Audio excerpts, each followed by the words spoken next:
You're listening to the Cyberwire Network, powered by N2K.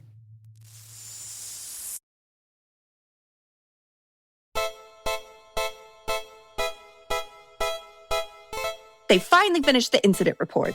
Good. Did they identify the ransomware gangs? Every one of them. Excellent. Who got into the network? Play. I know they got into the network. I asked who. Play? I don't want to play. You don't have to. Then tell me who got in. Play. You're doing it again. Doing what? Telling me to play. I'm not telling you to play. Then what are you telling me? Play got into the network. Then say play got into the network. I just did. No, you just said play. That's all I had to say. That's the name. It's a terrible name. I didn't name them. All right. Play got into the network, then who encrypted the files? Maybe. You don't know? I know. Then tell me. Maybe. That's what I'm asking. That's what I'm telling you. You're guessing. I'm not guessing. Then why do you keep saying maybe? Because maybe encrypted the files. You're certain? Absolutely. Then stop saying maybe. Let me write this down. Play got in, maybe encrypted everything. Who demanded the ransom? Safe pay. There's no safe way to pay. I agree. Then don't tell me to safe pay. I'm not telling you to safe pay. You just did. No, safe pay sent the ransom note. Then paying isn't safe. That's exactly right. Then why are they called safe pay? Criminals aren't known for accurate branding. Who claimed responsibility? Anonymous. Nobody knows. Anonymous. That's what I said. That's what I said. Nobody knows who did it. Anonymous does. If they're anonymous, how do they know? Because they're anonymous? This business gives me a headache. Then the defenders arrived. Finally, somebody with sensible names. Defender found play. Good. CrowdStrike stopped maybe. Excellent. Huntress tracked anonymous. Wonderful. Falcon spotted safe pay. Terrific. Sentinel-1 blocked Dragon Force. Hold it. What's the matter now? You mean there's another gang? Dragon Force. You never told me about Dragon Force. You never asked. I was still trying to figure out play. Let me see if I finally got this. Play got into the network. Maybe encrypted everything. Safe pay demanded the ransom. Anonymous claimed responsibility. Dragon Force showed up later. Defender found them. CrowdStrike stopped them. Huntress tracked them. Falcon spotted them. Sentinel-1 blocked them. Perfect. That's the whole incident? Almost. There's more. Then Mimikatz appeared. Cats? Mimikatz. Cats? Mimikatz. First you had play, then maybe, then safe pay, then anonymous, then Dragon Force. Now cats? Mimikatz. You know something? What? I miss the days when all you had to worry about was a virus. Those days are gone. I can see that. Next week, we're doing phishing. Good. The gangs are called Click, Reply, and Oops. I'm staying home.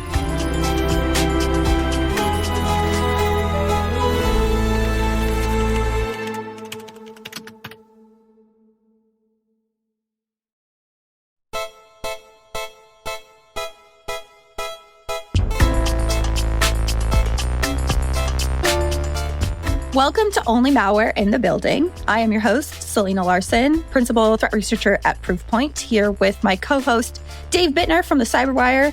Dave, do you remember that feeling of summer being over?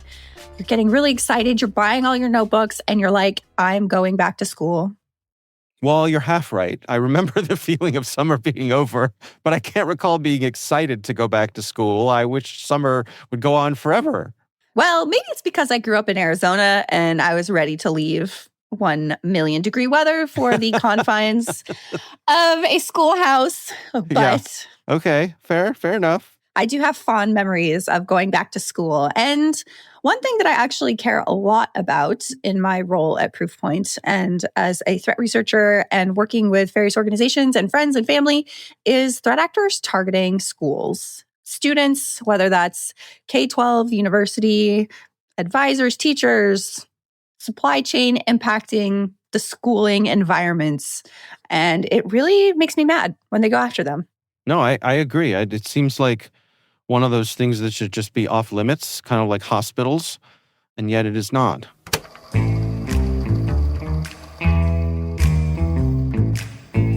It's interesting because I know that there have been sort of like some conversations from like ransomware threat actors. Should we have, those targets that we won't go after? And I think that hospitals are kind of higher on that list than schools for some reason, which I think is very, very interesting. But, as we know, when these threats target school systems, they can lead to financial losses. They can lead to impacts on the individual students themselves, whether that's psychological or financial. They can lead to their entire networks being taken down, schools disrupted, exams disrupted, kids having to work from home, having to stay home from school. Maybe they'll have a little bit of extra recess. But yeah, so today I wanted to talk to you about, as we go into back to school season, I wanted to talk to you about some of the threats that we have seen targeting all levels of education from K-12 all the way up to universities. Yeah, let's do it. I just want to add for our listeners that Keith is off this episode, but he will be back. He had some things he had to take care of, so he could not join us today, but we look forward to having him back next time. So no worry, do not fret. Keith will return. Taking an extended break, picking you up some dips. There you go. Time. I love it. I love it.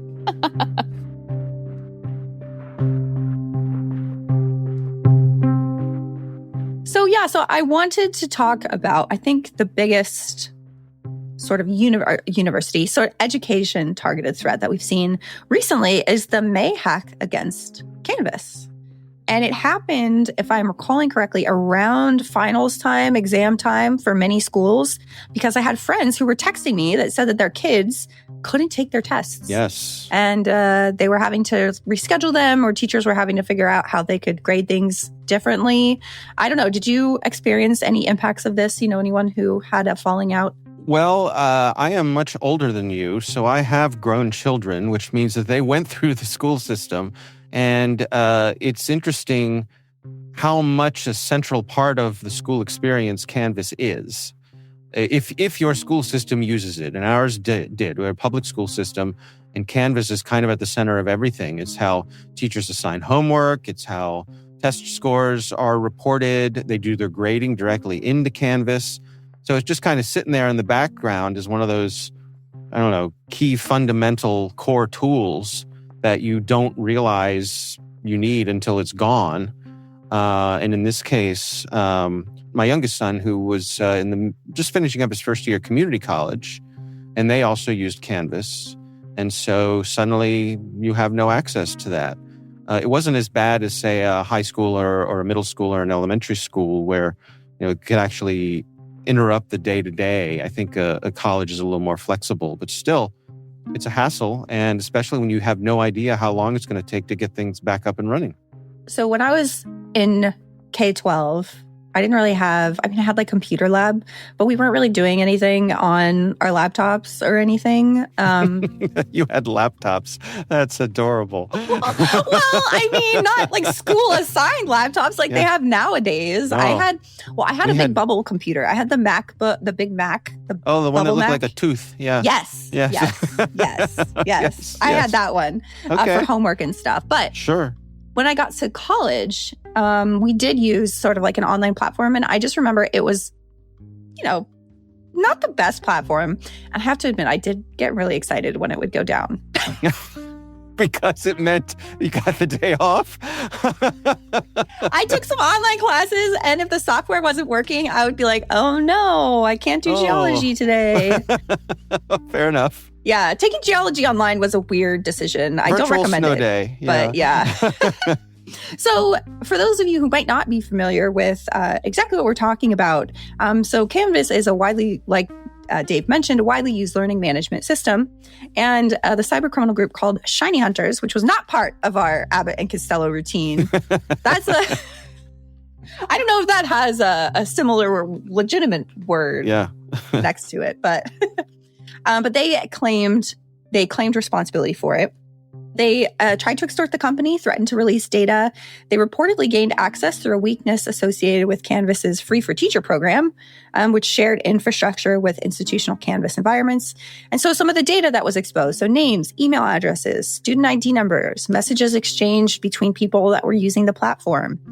There wasn't, according to the company, they found no evidence that the passwords, dates of birth, government identifiers, additional sort of, financial information or more, I don't want to say more important information because all information is important. But some of that sensitive data wasn't necessarily impacted, but they stole information affecting roughly 275 million users. across around 9,000 institutions. Yeah, and I think maybe something worth noting here is that when you say, not a lot of sensitive information, my understanding is something that was included, as you mentioned, was communications among teachers and communications between teachers and students. And think about, you have students who have special needs, you have students who are having emotional struggles, you have students who are having discipline issues, all of those things that are very sensitive and require privacy and trust. Yeah, for sure. I mean, that stuff is really sensitive. It reminds me of, remember those ransomware actors that leaked those sensitive photos of doctor or plastic surgery patients? Yes. Mm-hmm. It's just so cruel. Why would you? Because it's not, I mean, that kind of thing isn't necessarily like profitable for a threat actor. Like if you're stealing financial information and credit card data, okay, you can use it that way. But that type of information, the sensitive back and forth, no one needs to see how bad my grades were in college, Like I'm right. I'm begging my professors. I mean, for the threat actors, don't you think it's sort of proving that you better not mess with us, you better pay the ransom, or we're going to make an example out of you? For sure. And I think that that's part of the whole MO of ransomware threat actors is they want you to be scared. And I think that that's something that is really important from any sort of criminal activity, is that when they're targeting somebody, whether it's online or whether it's, walking down the street, they give you this idea of fear. And when you're afraid, you make maybe different decisions than you would if you're thinking clearly. For example, paying ransom. And I think that that's something that is certainly controversial. I know you had some folks come on the Cyberwire to talk about, do we pay? Do we not pay? How do we navigate that? And that's, part of the reason they try and make you afraid is because they want you to pay them money to prevent whatever from happening. And so I think it's interesting because in this particular case, it was basically a supply chain attack where a major infrastructure provider had these sort of follow-on consequences for all of their customers. And it's like, well, how do we have to navigate that? And how can we deal with the fallout in that way? And some weren't necessarily impacted that much and some were. And then there's this discussion of the ransomware and how do we pay it to sort of, try and solve these problems. So I think it's an interesting case. I think, I think it was handled really well. I think the notifications that were going out, the communications about it, it was very transparent. Certainly a lot of those that were involved had a really hard time dealing with this. But I do think it's interesting if we're talking about threats to schools and K-12 universities to think about all of the sort of interconnected software and services that are being used every day, whether that's kids on your laptops doing their homework or taking tests or playing trivia in school, in classrooms. It's all digital now, which, hasn't been in the past. Yeah, and also, it's worth mentioning that schools, especially public schools, aren't known for having big wheelbarrows full of cash to throw at problems like this. So they are perpetually underfunded, and that includes the folks who are trying to defend them against these attackers. So it makes them, I suppose, a more ripe target because they're less likely to have robust defenses compared to, say, a bank or someone in the private sector. And yet here they are with this valuable information. Well, and it also feels a little bit worse too, because I think these are kids, right? I don't know. Maybe in my head, I'm just like, oh, whatever, adults. Who cares? Right. Your stuff's out there They anyway. got what's coming to them. Right. But young people, your whole future is ahead of you being impacted by such a thing. It's so interesting because I wonder, I don't know, Dave, did any of your kids experience things like cyber attacks when they were in school? Because I think about how, like my sister, for example, worked in healthcare, and ransomware just became this sort of like, yeah, well, we got another ransomware attack. I think she experienced like 4 different ransomware attacks at different locations when she was working in the healthcare facility. And she got to the point where she was like, well, it's ransomware. So I'm wondering, like, are kids these days who are getting their schoolwork disrupted by cybercrime, is that something that they're just like, well, here we go again? I mean, I think so. I think it's just part of their world, and certainly much more than it was mine, and to a lesser extent yours.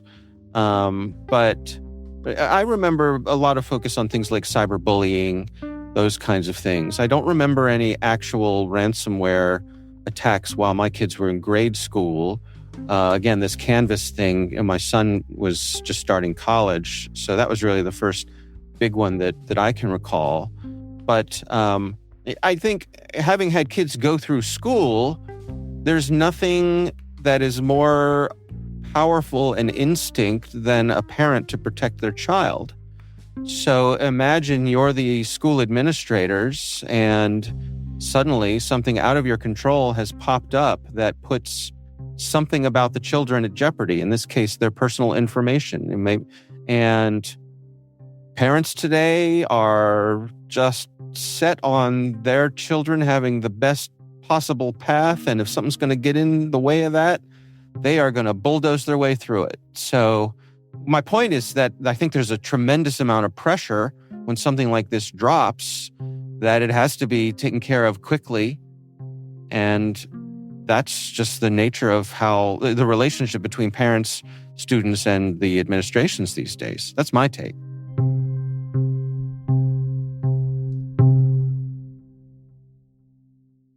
Do you think if we had more PTA parents running cybersecurity programs that we would have less cybercrime? If we had more PTA parent, they will bulldoze all the criminals to the ground. More volunteers. I mean, that's the thing. Like, are we at the point where we need to have bake sales to pay for multi-factor authentication? Oh, geez. Right? Yeah, that's a sad thought. Well, on that note, actually, talking of resources, we would be remiss if we didn't highlight the available resources that were out there. CISA has a great resources page for cybersecurity and K-12 education. I know the Run ISAC has also some fantastic resources out there. So I do think that the community in general knows that it is a problem. And I do think that there are resources, like free and low-cost resources, that are available out there for various communities to hopefully not have to run a bake sale or MFA, but it's definitely something that it's hard problem to solve.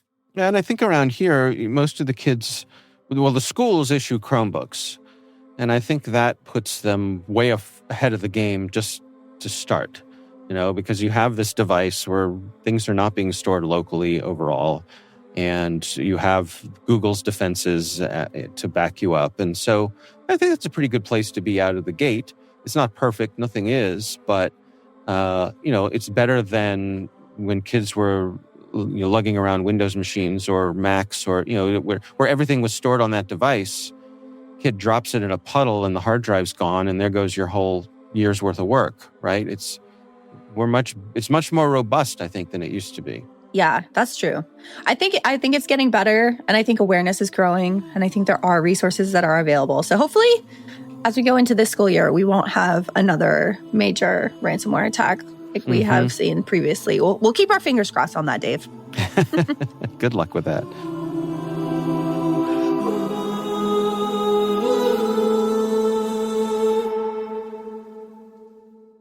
Stick around after the break.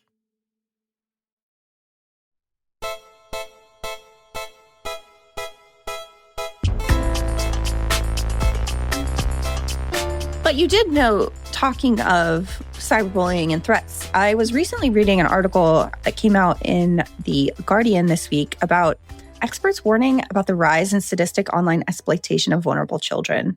And I just wanted to highlight for listeners that there are some really sad cases of this happening, and kids who are on online platforms, whether they're chat apps or streaming services or, video games even, there's a rise in some of these types of recruitment. And it's kind of scary to me. I think this is a threat to school and to young people. I kind of wanted to throw it into our discussion because I think it's something that is definitely increasing. And the National Center for Missing and Exploited Children received more than 3,000 reports of, and I'm sorry to have to say this, but sadistic online exploitation worldwide in 2025, which was 125% increase the previous year.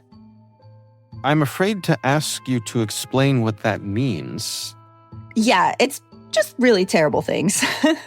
It's explicit imagery. It's really self-harm. It's just, it's a lot of things that you don't ever want your kids to get roped into. And and they say that to recruit their victims, perpetrators engage with video games popular with children, such as Roblox or Minecraft. And it's definitely something that is targeting a lot of these youths. And hopefully, as more awareness is discussed about it, I hope it can be something that we can definitely nip that in the bud. Yeah. Well, I had these conversations with my kids about this sort of thing, and I would check in with them regularly about it. And they were kind of matter of fact about it, like, because they were into video games and all the normal things that, young kids are into. And certainly they're living in an online world these days. For my kids anyway, it was sort of like, it was a nuisance. It was no big deal. They were like, yeah, you'll be out playing a video game and some creeper will come along, but you just block them and you get on with it. Which was interesting for me in a couple of ways, which was, first of all, how normal it is for it to just happen, right? Yeah, creeper comes along. Like, what do you mean a creeper comes along? Yeah. No. Wait, stop. Hold on. Pause. Tell me more. But I think that emphasizes the importance of awareness. I think it emphasizes the importance of having open conversation with your kids, making sure that they know that they can come to you for anything, knowing what the boundaries are and the guardrails and all those kinds of things. We were all young once and we did stupid things. And, it's a common thing for certainly folks of my generation to say, I'm so glad we didn't have phones and cameras when we were that age, so we didn't document all the dumb things that we did when we were kids. Yeah. I don't know about you. I actually almost wish that just like what would happen if there was just a week where everyone just put their phones away. We just sort of like logged off for an extended period of time and, had to interact with the real world and real human beings and our friends and family and coffee shops and libraries and the park and things. And I think that we could just have like a mental digital reset where we can throw all that stuff in the garbage and taking a break and an extended time away. And I actually totally, I guess kind of related, but tangent, for my own mental health, I've stopped using social media as much. And I've deleted social media apps from my phone. And I've really felt myself kind of getting sucked into scrolling. And it wasn't really good for me and it wasn't good for my mental health. And so I made this concerted decision because even those little iPhone, you can set 30-minute limits or whatever, and you just ignore those, It's like, oh, okay, well, 15 more minutes, like 50 times a day. Right. You lie to yourself and you say, I'll just do 5 more minutes. And then 5 minutes, I'll just do 5 more minutes. Just 5 more minutes. No, we've all been there. Right. And it's very much improved my overall experience with my phone and with the world. And I think that I definitely recommend that if people are feeling that pull, just kind of take a break, take a step away. Because I didn't really grow up with certainly not Snapchat or Instagram, which is a hotbed of some of this sort of sextortion recruitment that we see with teens as well. So just wanted to flag that as an interesting article that I was reading about. This was in The Guardian just this week. So it's definitely something I will be sharing with people that I know who have kids. Yeah. No, like I said, I think the most important thing is just having those lines of communication open and letting your kids know that if something bad happens, they're not going to be in trouble for anything they did, that they can come to you and, you'll figure it out together. I think also one thing we didn't touch on was all of the stories we've been seeing about kids being, I'll say, led astray by chatbots, by AI chatbots, and the suicides that we've seen where chatbots have allegedly encouraged kids to harm themselves because they're so eager to please. And so that's tragic. I saw one just this week where someone was a recovering alcoholic and had slipped up and had a drink and had a relationship with the chatbot, and the chatbot encouraged this person to drink every day, that this was the best path to go forward. Start your day. Like, it was giving this person the worst possible advice it could, but this person is already in a very touchy, sensitive, terrible mental headspace, and you have this bot who knows how to flatter you and make you feel good, and you've developed a trusting relationship with, and it's giving you all the worst advice. And so that is very scary to me, not just with kids, but with everyone. I can see the good side to it. I could see it being helpful there are plenty of people out there who are feeling lonely or isolated, and maybe it's good for their mental health, but I just don't feel like we've been able to put the proper guardrails on these things yet to make sure that they're doing no harm. Yeah, 100%. 100%. I feel like every week there's just some new lawsuit about bad behavior from various AI chatbots that unfortunately have led people astray is a good way of saying it. But yeah, it's really the families that are left to try and get some answers. It's quite sad, actually.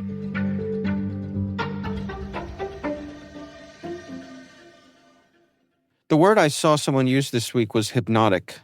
It's sort of these devices, you were talking about the infinite scrolling, they kind of cast a spell on you. And I saw someone else describe it as it's online gambling with your time. Yes.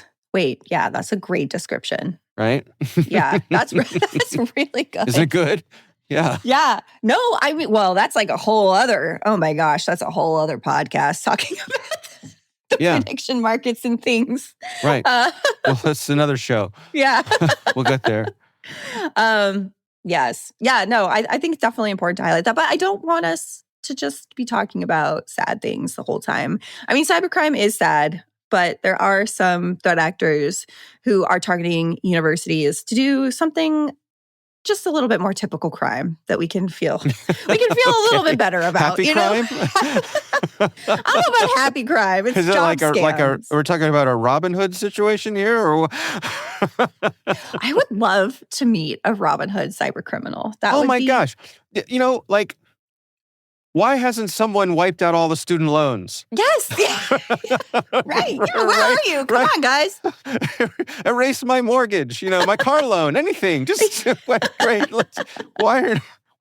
Yeah. Yes. Hello. Like all of this, medical debt, credit card debt. You can do some real good in the world. Yes. Real good in the world. Every so often I see these memes. Well, not anymore because I'm not on social. But before I quit social, I would see these memes about, this so-and-so guy hacked this and got rid of all this, medical debt or whatever, like being shared as like legitimate news stories. And I'd always have to tell my friend who posted it, that's not real.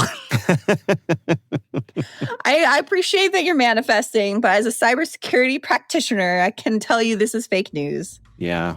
Yeah. But I do think that one thing that we see quite frequently, targeting especially universities, is job fraud and job scams.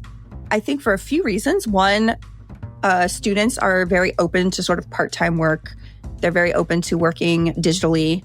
Sometimes if it's an international student, they might have not English as their first language. And so they might not sort of pick up on some of the red flags or trying to understand how, jobs work in the different locations that they're, going to school in. And we see a lot of threat actors that are conducting essentially advanced fee fraud. Well, they'll offer somebody a job, say that they're going to send them a check. And, but I just need $1,000 to cover all of the technical equipment that's required for this job, but I'm sending you a check to pay for it. And then, of course, the students are out $1,000. And I think it's interesting because we see it happen pretty frequently. It is does seem to be targeted more towards higher education. And oftentimes they're abusing legitimate brands that we'll see. Sometimes it's we want you to be a social media model, things that would actually appeal, to students. Sometimes it's more, bioscience type of job. Sometimes it's social jobs. Sometimes it's nonprofit work, things like that. And it's definitely appealing to younger people who might not be looking for high paid work and wouldn't necessarily be suspicious of part-time job opportunities like that. Right. And at the same time, they're some of the folks who are least in a position to lose that kind of money. Yep. Yeah.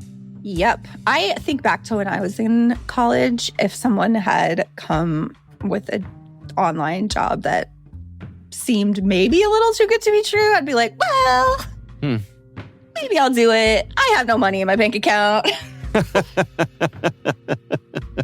Let's just see where this goes. Yeah. Right. What's the worst that could happen? Yes. Unfortunately, losing thousands of dollars. Yes. Right. And that, how do you gain wisdom? By making mistakes.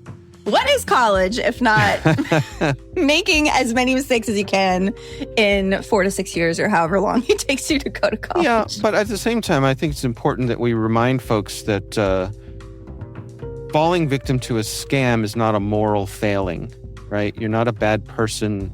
You're not dumb. Everybody has something that they would fall for. Every single one of us has something that we are so interested in that if someone came to us with an offer related to that, it would short circuit all of our skeptical thinking. We'd be all in with this opportunity, and before we knew it was a scam, we'd be so far down the road, it would be too late. Everybody has something like that. So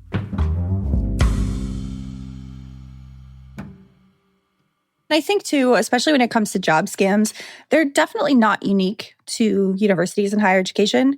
Those advanced fee fraud ones do tend to seem to favor that specific target market, target audience. But we have things that are things like malware or credential phishing that get a little bit more sophisticated, that are targeting people that currently have jobs and are like, hey, would you like to interview for this, VP of sales role? Click here to access this Zoom meeting, and then it leads to the installation of malware. Remote monitoring and management tools is something that we've seen distributed quite a bit through job offers, other types of malware from various different threat actors, whether it's espionage threat actors doing types of job fraud activity. North Korea comes to mind, for example, or, the ransomware threat actors that are leading with initial access brokers that are doing this sort of job fraud hiring types of scams. And those are a little bit more sophisticated. They're a little bit more believable. And they do target people that would have more money and access to enterprise networks. So that's also something to keep in mind. And especially now, as certainly within our industry, across the board, a lot of people are looking for work. And I do think that threat actors are pivoting to this theme because it's working on a larger number of people. This is my theory.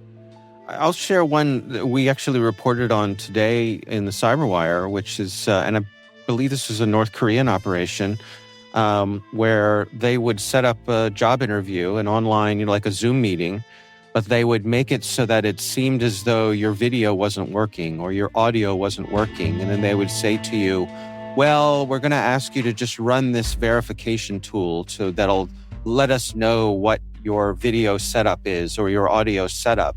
So we're going to send you this file that we need you to run, and that should fix things, and then we can move on with the interview.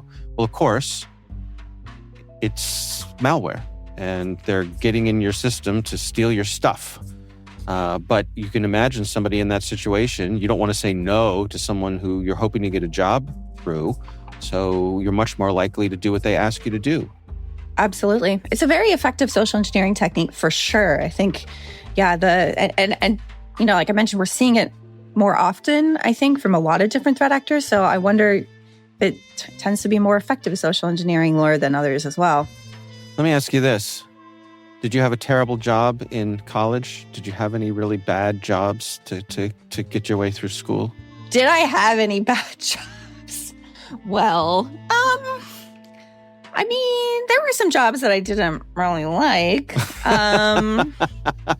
I didn't fully enjoy. Did you wait tables? Did you ever do that? Sure waited. I was a waitress. Yeah. I was actually, but honestly, a waitress was my favorite job of all time. Okay, I loved could see being you a waitress. killing it as a waitress. Yeah. I loved it. It was so fun. It was my favorite job. In fact, I am still LinkedIn friends with a woman who was one of my regulars at the job that I had in high school. Actually, I started as a hostess, and then I worked at the same restaurant for ever.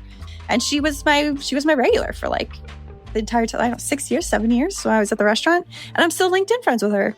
I was a singing waiter in college. Yeah, those like lunch and dinner cruise boats that go out. Yes. This was one of those out of the Baltimore Inner Harbor.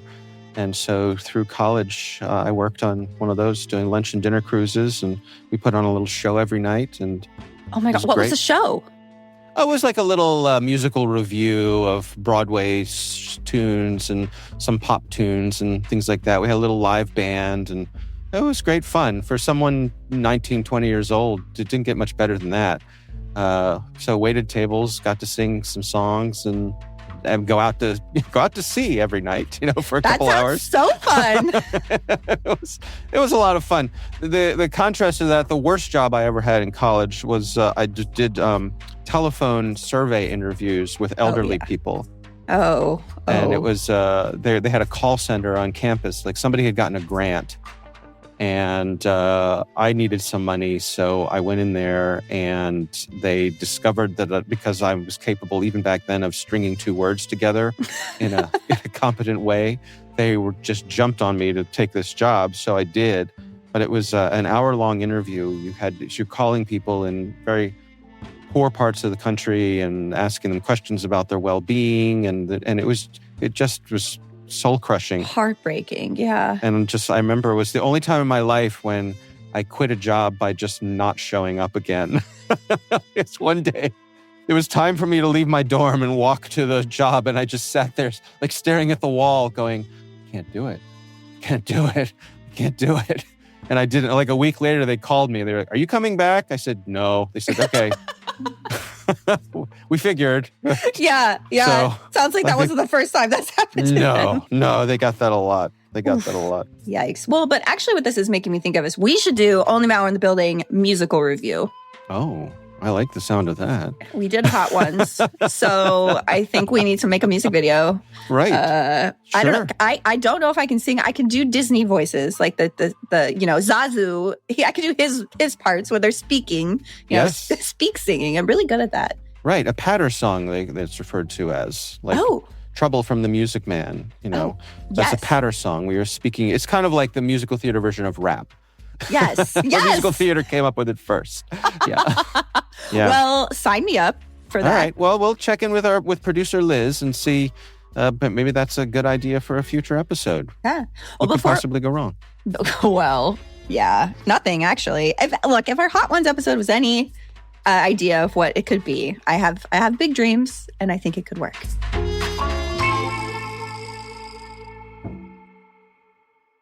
Before we wrap up, I did want to highlight one more interesting university-targeted threat, and it kind of ties into actually a broader trend that we're seeing from the espionage threat landscape. You mentioned North Korea, so speaking of espionage, spies gonna spy, we recently published some research about a China-aligned espionage threat actor that was targeting round-cube mail servers belonging to physics and engineering departments of U.S. and Canadian universities.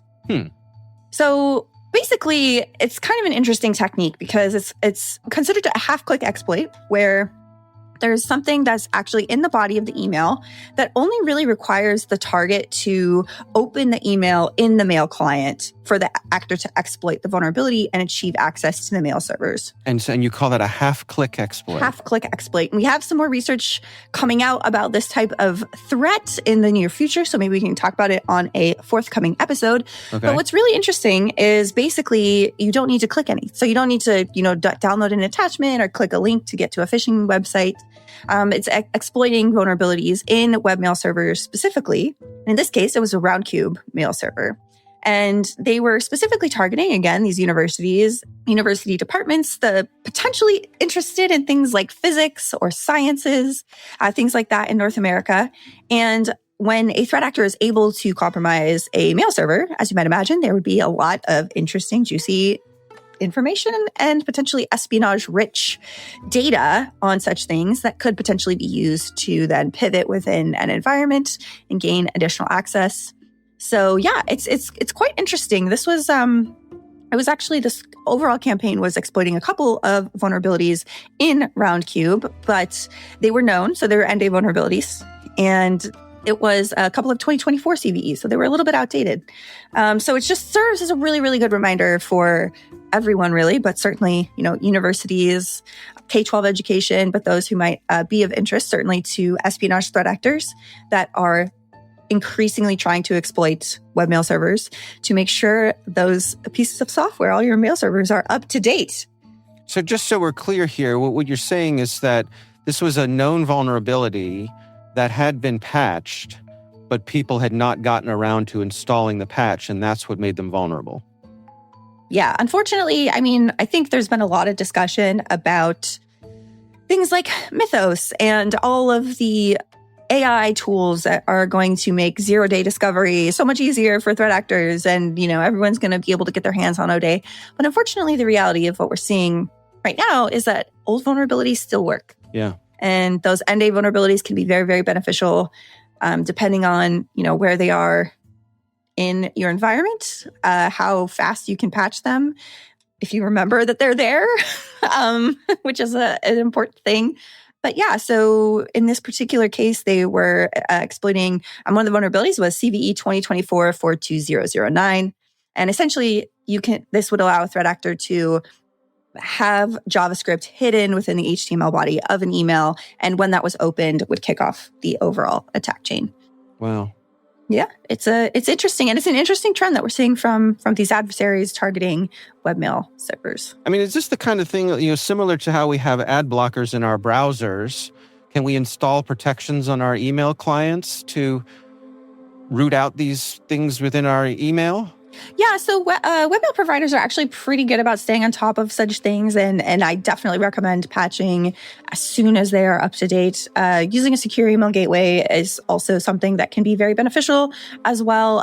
Having email security providers that add a little additional layer of protection as well. But really the most important thing is to make sure that you are maintaining your updates against such CVEs. Yeah. All right. Well, interesting stuff.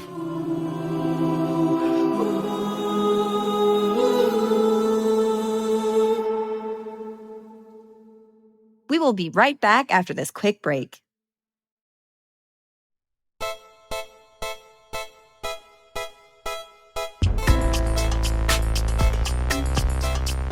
Any last fond memories that you would like to share of your university time, Dave? Oh, my goodness. I enjoyed college. I went to the University of Maryland, so not far from home, a big school. And I had a really good university experience. I was not, it was not extreme. I did not join a fraternity. I did not, do any of it wasn't, a frat house or, what's the movie? Animal House? Movie. It wasn't an Animal House. Thank you. It wasn't an Animal House situation. I had good roommates. I had good friends. I had a good time. It's funny. I was just telling my youngest son, who, as I mentioned earlier, is in his first year of college. And so he's starting off in community college. He's our practical one. He's starting off in community college, but he is planning on going to a state school after that. And so chances are he will live on campus. And the conversation we were having was, I said to him, this is the time in your life when you're going to have the opportunity to have all of the freedom and none of the responsibility, so take that, enjoy that, because that doesn't happen. Yeah, maybe when you retire, you get to be in that place if you're lucky, but don't let this slip by if you're able to get this opportunity. And I feel like that's what my college experience was like. It was great. Yeah, I had a good time. That's so nice. I also really loved college. It's probably surprising nobody. But I went to Arizona State, and boy, did I embrace the no responsibility time. I see. Yes. But you know what, Dave? I was almost, I went to school. I wanted to go to school for dance education. Selena? Yeah? I started college as a music education major. Are we the same? We're two sides of a coin. Shall we hold hands? Can we hold hands and sing "We Are the World"? I love this. This is such a fun fact. I know. And so now I'm in cyber. So how did that happen? Who knows? Same. How did we get to where we're going? You really are Oliver. Well, how many creative people ended up in cyber, right? Like a lot of the same skills. The creative arts and courage, improvisation, problem solving, working together, all these things serve you well in a career in cyber. So I just feel I've been lucky. Yeah, me too. And that's a terrific note to end on. Embrace the arts as you embrace cyber.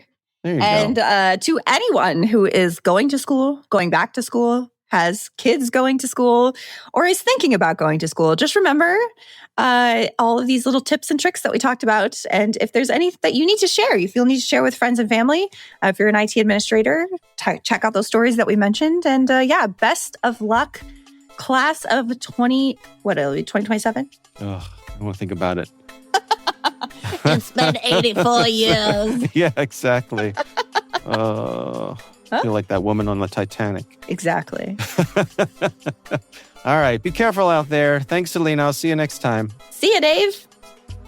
And that's Only Malware in the Building, brought to you by N2K Cyberwire. In a digital world where malware lurks in the shadows, we bring you the stories and strategies to stay one step ahead of the game. As your trusty digital sleuths, we're unraveling the mysteries of cybersecurity, always keeping the bad guys one step behind. We'd love to know what you think of this podcast. Your feedback ensures we deliver the insights that keep you ahead in the ever-evolving world of cybersecurity. If you like the show, please share a rating and review in your favorite podcast app. This episode was produced by Liz Stokes, mixing and sound design by Trey Hester, with original music by Elliot Peltzman. Our executive producer is Jennifer Iben. Peter Kilby is our publisher.